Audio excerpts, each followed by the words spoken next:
మెడలో సిలువేసుకున్నంత ఈజీ కాదు. కొంతమంది క్రిస్మస్ రాగానే ఓ బంగారు గొలుసు కొనుక్కొని దానికి ఒక సిలువ పెట్టించుకుంటారు. మెడలో సిలువేసుకున్నంత ఈజీ కాదు ప్రభు కోసం బ్రతకడం. లేదా కొంతమంది ఉంగరాల్లో సిలువ ఆకారం పెట్టుకుంటారు. ఈ రోజులు ఇంకో ట్రెండ్, మంగళసూత్రాల్లో కూడా ఏం పెట్టేలా సిలువ పెట్టండి అంతే. మనకు ఆచారం ముఖ్యం, అది మాత్రం వదలం. కాకపోతే కొంచెం మనకు కావాల్సినట్టుగా కస్టమైజ్ చేసేద్దాం దాన్ని.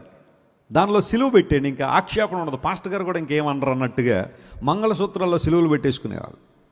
ఇంటి మీద సిలువలు, కిటికీల్లో సిలువలు, ఎక్కడ పడితే అక్కడ పిక్చర్స్, ఇవన్నీ మనం పెడతాం. That's okay. Cross is the symbol of love. సిలువ యేసయ్య ప్రేమకు నిదర్శనమే.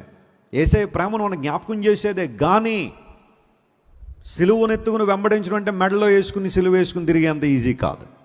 శ్రమలు రావచ్చు ప్రభువును అంగీకరిస్తున్నందుకు. సత్యం కోసం నిలబడినప్పుడు ఒక రకమైన వ్యతిరేకత రావచ్చు. అప్పటిదాకా నిన్ను అప్రూవ్ చేసిన వాళ్ళందరూ నీ మీద నిందలేయచ్చు, అవమానకరంగా మాట్లాడచ్చు. ప్రభు కోసం జీవిస్తున్నప్పుడు కొన్నిసార్లు వెనకలాగే పరిస్థితులు రావచ్చు. కానీ ఆ సందర్భంలో ప్రభువును సిలువనెత్తుకుని ముందుకు సాగిపోయే పరిస్థితులు ఉన్నాయా?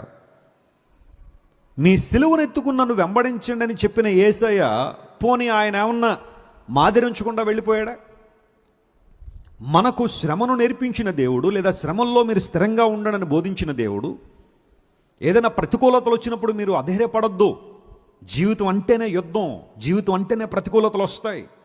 అలాంటి సందర్భంలో మీరు ధైర్యంగా నిలబడండి అని చెప్పిన దేవుడు ఆ విషయంలో మనకు మాదిరి ఉంచాడా లేదా?